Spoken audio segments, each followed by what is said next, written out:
अस्सलामुअलैकुम दोस्तों, वीडियो को शुरू करने से पहले हमारे चैनल को सब्सक्राइब कर ले। शुक्रिया। मेरा शौहर घर पर नौकर ले आया जो बहुत हसीन था और मेरा दिल उस पर आ गया। एक रात शौहर घर न था और मैं नौकर के कमरे में चली गई। जैसे ही नौकर के साथ सोने लगी तो नौकर ने ऐसा काम कर दिया जिसे देखकर मेरी रूह कांप गई, क्योंकि मिस्र की औरतों ने हजरत यूसुफ अलैहिस्सलाम का हुस्न देखकर अपनी उंगलियों को क्यों काट लिया था। इसका अंदाजा मुझे उस नौजवान नौकर को देख के हुआ था जिसे मेरा शौहर कुछ देर पहले ही लेकर आया था। जैसे ही मेरे शौहर ने डोर बेल दी, मैंने दरवाजा खोला तो अपने शौहर के साथ खड़े उस नौजवान को देखकर तो मैं अपनी आंखें झपकना भूल गई थी। वो नौजवान हुस्न का शाहकार था, मर्दाना वजाहत से भरपूर। मैं तो ये तक भूल गई थी कि उसके बराबर में मेरा बेट ढंगा शौहर भी खड़ा है। मेरे शौहर ने मुझे बाजू से हिलाया तो दोस्तों, मैं चौंक गई थी। कहने लगा, क्या हुआ, पीछे हटो, करीम बख्श को अंदर आने दो। वो नौजवान 21-22 साल का था। मैं पीछे हट गई। मेरा शौहर उसे अंदर ले आया। मैं हैरान थी कि मेरे शौहर इसे क्यों अपने साथ लेकर आया था। मुझे बना दुपट्टे के देखकर बड़ी तेज नजरों से मेरे शौहर ने मुझे देखा था। मैं घर पर अकेली रहती थी और मेरे घर पर शौहर के अलावा कोई आता नहीं था, इसलिए मैं दुपट्टा नहीं लेती थी। लेकिन जब इसकी नजरों ने मुझे एहसास दिलाया कि आज इसके साथ एक नौजवान लड़का भी है, तो मैंने फौरन से कुर्सी पे रखा दुपट्टा खुद फेंक तोड़ लिया। उस नौजवान ने एक नजर भी उठाकर मेरी तरफ देखा नहीं था जब से आया था। नजर झुकाए खड़ा था। मैंने अपने शौहर से पूछा कि ये कौन है। वो कहने लगा कि एक बेसहारा नौजवान है, लेकिन है शरीफ, इसलिए मैंने उसे घर में नौकरी के लिए रख लिया है। ये घर के छोटे मोटे काम तुम्हारे साथ करवा दिया करेगा। हालांकि ये बात सुनकर मुझे बुरा लगना चाहिए था कि एक नौजवान को मेरा शौहर घर ले आया था, वो भी घर के काम काज के लिए। हालांकि वो जानता था कि मैं पूरा दिन घर में अकेली होती हूँ। ऐसे में एक नौजवान लड़के का मेरे साथ होना एक गैर मुनासिब सी बात है, लेकिन मुझे बुरा नहीं लग रहा ता। अंदर ही अंदर ना जाने क्यों मैं अपने शौहर के इस फैसले से बड़ी खुश थी। मैंने कहा, ये तो आपने बहुत अच्छा किया, क्योंकि मुझे घर के काम करने में बहुत मुश्किल पेश आ रही, और फिर जब बाजार से सामान लाना होता है तो मैं थक जाती हूँ। वो कहने लगे, हाँ, इसीलिए तो रखा है ताकि तुम्हें बाहर ना जाना पड़े, पर तुम बाहर के सारे काम उससे करवा सकती हो और घर के भी छोटे मोटे काम भी ये कर देगा। हमारा घर बहुत बड़ा तो था नहीं कि मुलाजमीन के लिए कोई क्वार्टर होता, इसलिए मेरे मियाँ ने घर का स्टोर रूम उस लड़के के लिए खाली कर दिया। मेरे शौहर ने वहीं पर एक चारपाई रख दी और एक पंखा भी लगवा दिया। फिर मेरे शौहर ने एक प्लेट में खाना डाला, वो भी उसे स्टोर रूम में दे दिया। मुझसे कहने लगा कि जब कोई काम न हो तो उसे घर में ज्यादा घूमने फिरने मत देना, उसे कहना कि स्टोर रूम में रहा करे। मैंने कहा, ठीक है। ना जाने क्यों मेरे अंदर एक अजीब सी कैफियत जन्म लेने लगी थी। मुझे पूरी रात सुकून से नींद नहीं आई थी। आंखें बंद करती तो उस नौजवान का चेहरा मेरी आंखों के सामने आने लगा, ना जाने क्यों। लेकिन मेरा दिल ये चाह रहा था कि जल्दी से सुबह हो जाए और मेरा शौहर अपने काम पर चला जाए। मैं उस मुलाजिम को जी भर के देखूं जिसकी एक झलक ने मुझे दीवाना सा करके रख दिया था। इतना हुस्न तो मैंने आज तक किसी लड़के के चेहरे पर नहीं देखा था जितना उस नौजवान के चेहरे पर था। बस मुझे हैरत ये थी कि कैसा अजीब शख्स था। इसने एक बार भी मेरी तरफ आंख उठाकर नहीं देखा था। अगले रोज सुबह में जल्दी ही उठ गई थी। मैं किचन में नाश्ता बना रही थी कि जब मेरे शौहर ने स्टोर रूम के दरवाजे पर दस्तक दी। वो नौजवान बाहर आ गया। मेरे शौहर ने कहा कि घर का सौदा सेल्फ ले आओ और अपने अहल के साथ जरूरी काम करवा लो, फिर मैं तुम्हें दुकान ले जाऊंगा। ये सुनना था कि मैं मौत्सब से हो गई। मेरा शौहर उसे दुकान क्यों लेकर जा रहा था? वो तो उसे घर के लिए लाया था। मैंने फ्राई अंडा प्लेट में रखा और चूल्हा बंद करके बाहर आ गई। मैंने कहा कि आप उसे कहाँ लेके जा रहे हैं? ये तो आपने घर के कामकाज ये लिए रखा है ना? मेरी बात सुनकर मेरा शौहर पहले तो मुझे गौर कर देखने लगा, फिर कहने लगा कि पूरा दिन यहाँ पर क्या करेगा? अभी 1 घंटा है, तुमने जो काम करवाना है तुम करवा लो। मैं उसे अपने साथ दुकान लेकर जाऊंगा और फिर रात को मेरे साथ इया करेगा। रात को तो मेरे साथ जो वो काम होगा करवा देगा। ये सुनकर मैं बुझ के रह गई थी। मैंने नाश्ता बेदिली से बनाया। वो नौजवान किचन में आ गया, कहने लगा, अप्पा कोई काम है तो बता दे। मैंने पलट के उसकी तरफ देखा। वो अब भी नजर झुकाए हुए बात कर रहा था। उसके अप्पा कहने पर तो मेरे तन बदन में एग सी लग गई थी। ठीक है कि मैं उसे चंद साल बड़ी थी, लेकिन अप्पा तो बिल्कुल ना थी। मैंने कहा, देखो मेरा नाम हमीरा है, मुझे हमीरा कहा करो। मैं इतनी बड़ी नहीं हूं कि तुम मुझे अप्पा बोलो। मैंने बड़े सख्त लहजे से उसे ये कहा था। फिर मैंने सिंध में बर्तन बिली के रखे हैं और उससे कहा, ये बर्तन धो और किचन साफ कर कि फिर जाना। ये कहकर मुमकिन से बाहर आ गई। मेरा शौहर तैयार हो रहा था। तैयार होकर जब तक वो नाश्ता करके फारिग हुआ, वो नौजवान पे किचन की साफ सफाई कर चुका था। बाजार से सामान भी ले आया था। कुछ ही देर में मेरा शौहर उसे अपने साथ दुकान पर ले गया। ना जाने आज का दिन बड़ी मुश्किल से मैंने काटा था। ऐसे लग रहा था कि जैसे वक्त ठहर सा गया हो। मैं बार बार घड़ी की सुइयां देखती रही। हालांकि रोजाना ही मेरा वक्त यूं ही गुजरता था, लेकिन घर के कामों से मुझे फुर्सत ही नहीं मिलती थी। दिन बहुत जल्दी गुजरता हुआ महसूस होता था, लेकिन एज तो ऐसे था जैसे वक्त कट ही न रहा हो। मैं अपनी कैफियत से बेहद परेशान थी। बार बार मुझे उस नौजवान का ही ख्याल आ रहा था। जैसे ही रात को मेरे शौहर के आने का वक्त हुआ है, जल्दी से कमरे में गई, एक अच्छा सा लिबास पहना, मेकअप किया और अपने बाल भी खुले छोड़ दिए। हालांकि मेरी थे और मैं अपने शौहर के लिए कभी यूं एहतमाम से तैयार नहीं हुई थी। शादी के शेरों दिनों में ही 1 माह तक मैंने खुद को सजाया संवारा था, लेकिन इसके बाद मैं घर के आम से हुए में रहती थी। लेकिन ना जाने क्यों एज मेरा दिल चाह रहा है कि अपने आप को सजाओ संवारो, खूबसूरत बनाओ। बेशक मेरा शुमार खूबसूरत औरतों में होता था। मैं 30 के लगभग थी, लेकिन मैं बेहद खूबसूरत थी।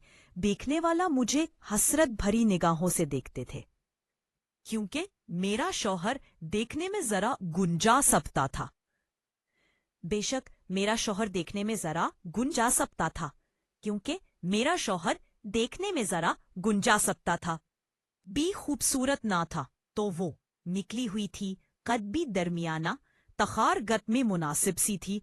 ए नक्श भी कोई खास नहीं था और मैं एक हसन परस्ती खूबसूरती के दलदल थी। इसलिए करीम बख्श की वजह और हसन देखकर मेरी दबी ख्वाहिशात मेरे अंदर अलाव की तरह भड़क उठी थी।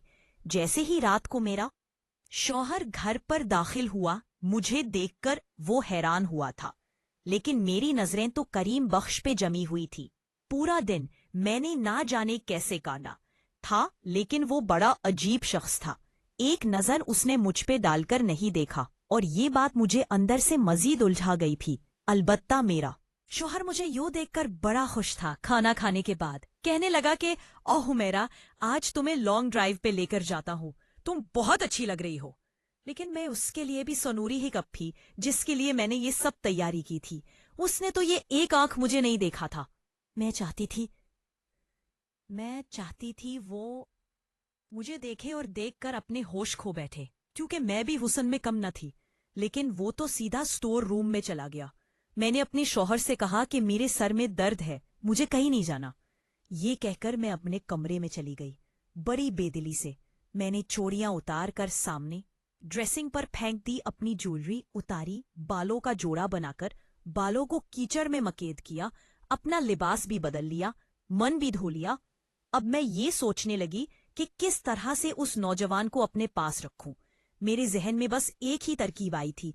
अपने शौहर की उठने से पहले मैं छत में चली गई, धले हुए कपड़े उतारे और सीढ़ी उतारते हुए जानबूझ के अपना पांव मोड़ लिया। मैं अपने तवाजुन बरकरार नहीं रख पाई थी कि धड़म से सीढ़ियों से गिर गई। मेरे पैर पे अच्छी खासी मौज आ गई थी, घुटना अलग। सोच गया था मैं रोने लगी चिल्लाने लगी। मेरा शौहर और वो नौजवान इन दोनों ही अपने कमरे में से बाहर आ गए। जब मेरे शौहर ने छत की सीढ़ी के नीचे देखा तो कहने लगा, क्या हुआ? मैंने कहा, मेरा पाँव खुल गया था। जब वो मुझे खड़ा करने लगा तो मेरी तो चीखें बुलंद हो गईं। मैं सचमुच में अपने पैर की हड्डी तड़वा चुकी थी। मेरा शौहर मुझे सहारा देते हुए गाड़ी में बैठा कर हॉस्पिटल ले गया। डॉक्टर ने बताया कि मेरे पाँव की हड्डी टूट चुकी है। मेरे प्लास्टर बांध दी गया और मैं बिल्कुल बेड पर अकर लेट गई। मेरा शौहर बेहद परेशान था। कहने लगा कि अब मैं काम पर कैसे जाऊं? ऐसा करता हूं कि उस लड़के को भेज देता हूं। फिर कहने लगा कि उसे तो एक बार अभी दुकानदारी का पता भी नहीं है। मैंने कहा कि आप अपनी दुकान पर जाएं, उस लड़के को यहाँ छोड़ जाएं। अगर मुझे किसी चीज की जरूरत होगी नहीं तो मैं उसे कह दूंगी। मेरा शौहर भी मेरी बात मान गया। वो काम पर चला गया और मैं बेहद खुश थी। हालांकि मेरे पाँव से दर्द की थी से उठ रही थी। मेरा दर्द बहुत कम था। घटना हिलने से इनकारी था, लेकिन मेरा दिल बड़ा ही मुतमिन था। शौहर के जाते ही मैंने उस नौजवान को पुकारा और साथ ही अपना दुपट्टा उतारकर सामने सोफे पर फेंक दिया। जैसे वो मेरे कमरे में दाखिल हुआ, नजरें झुकाए कहने लगा, जी कहिए। मैं चाहती थी कि वो मुझे देखे। मैंने उसे कहा कि इधर आओ, मेरे पास आ गया। कहने लगा, क्या चाहिए आपको? वैसे मैंने खाना बना दिया है। मुझे खाना पकाना आता है और किचन और घर की सफाई भी कर दी है। मैंने उससे कहा कि इधर बैठो। ये सुनकर वो बेराइज्जता उसकी नजर मुझ पर पड़ी थी, लेकिन वो फौरन अपनी नजरें बदल गया और 3-4 कदम पीछे हट गया। कहने लगा, अगर आपको किसी चीज की जरूरत है तो मुझे बता दे। ये सुनकर मुझे इस पर गुस्सा आने लगा। मैंने कहा, मेरे पैर में शदीद दर्द है और मुझे कमरे में घबराहट हो रही है। मुझे बाहर लॉन्च में बैठना है। मुझे सहारा देकर बाहर बिठा दो। मैं चाहती थी कि वो मेरे करीब आए। ये सुनकर वो तजब का शिकार हुआ और कहने लगा कि मैं ऐसा नहीं कर सकता। रात को साथ ही आएंगे तो ही आप बाहर आ सकती हैं। ये कहकर वो कमरे से बाहर निकल गया। मुझे इस पर जेब भर के गुस्सा आने लगा था। वो समझता क्या था? खुद को जितना मैं उसके पास जाने के बहाने ढूंढती थी, इतना ही मुझसे कतराता था। लेकिन एक बार मुझे मौका मिल गया। जैसे ही मेरा शौहर काम के लिए घर से बाहर निकला, मैं जानबूझकर चिल्लाने लगी, जैसा कि गिर गई हूं मैं। बेड के सहारा लेकर जमीन पर बैठ गई। बैसाखी भी एक तरफ फेंक दी, जैसे लगा हो कि मैं बेड से नीचे गिर गई हूँ। करीम बख्श जैसे ही कमरे में दाखिल हुआ। मैं चिल्लाने लगी, रोने धोने का ड्रामा करने लगी। वो मेरे पास आ गया। मजबूरन उसे मुझे सहारा देना पड़ा। जैसे उसने मेरा बाजू अपने कंधे पे रखा और मेरी कमर पे हाथ रखकर मुझे उठाने की कोशिश करने लगा। उसकी कुर्बत पाकर मेरा दिल उछलने लगा। मैं बेहद खुश थी। मैं यही तो चाहती थी। उसने मुझे बेड पर बिठाया। फिर तो मैंने ये सिलसिला ही पकड़ लिया था। मैं बार बार उसे पुकारती, वो बेचारा मजबूरन मुझे सहारा देता। मैं चाहती थी कि मेरी कुर्बत उसे भी बेचैन कर दे। और फिर वो एक मर्द था और किसी गैर औरत के इतने करीब होने से कुछ न कुछ तो उसके दिल में हलचल मचनी शुरू हो गई। असल में जब इंसान को जो चीज ना मिले जिसकी उसे ख्वाहिश होती है, तो वो हर चीज करक बनकर उससे परेशान करने लगती है। मेरा भी यही मसला था। मेरी शादी को 7 साल बीत गए थे, लेकिन औलाद नहीं हुई थी। मेरे शौहर ने आज तक कभी मुझे इस बात का ताना नहीं दिया था। मैं एक हुस्न परस्त सूरत थी, इसलिए जब भी किसी महफिल में जाती तो नौजवान खूबसूरत लड़कों को देखकर मेरी नजरें उन्हीं के गिर्द घूमती रहती थी। मैं हसीन नौजवान को देखकर ठंडियां भर देती थी। सदाई मुख्तलिफ ली कर जा, अव्वले सुल्तान फैला, अब तहरे दिली ने। इस मौक़ के कराम में कोई बात कर सकता था। वक्त मुझे अपने साथ बैठा बहुत बुरा लगता था। कभी लगता कि मैंने जिस बात में आकर गलत फैसला कर लिया है। मैंने सिर्फ पैसा देखा क्योंकि मेरे वालिद के घर में पैसे की बेहद कमी थी। उस वक्त तो मुझे यही लगा कि जब मेरे पास पैसा होगा तो मुझे जिंदगी की तमाम आसाइशें मिलेंगी। बदल से ज्यादती रहेगी कि मेरा शौहर हसीम नहीं है। अगर इंसान को हर चीज तो मयसर नहीं होती, मगर लगा था कि वक्त के साथ साथ मेरे दिल से ये ख्वाहिश खत्म हो जाएगी कि लेकिन ऐसा नहीं हुआ। مجھے کبھی بھی فضل اچھا نہیں لگا۔ ہاں یہ تھا کہ اچھے گھر میں رہتی تھی، میرے کمرے میں اے سی لگا تھا، ہوا تھا، کھانے پینے کی فراوانی تھی، ہر چیز۔ پیسہ خرچ کرتے ہوئے مجھے سوچنا نہیں پڑتا۔ سمدت سے گن ایتی تھی مجھے، وہ بالکل بھی اچھا نہیں لگتا تھا۔ جتنا وقت میرا اس کے ساتھ گزرتا، میں ایک ذہنی اذیت سے دوچار رہتی اس وقت۔ نہ تو مجھے کوئی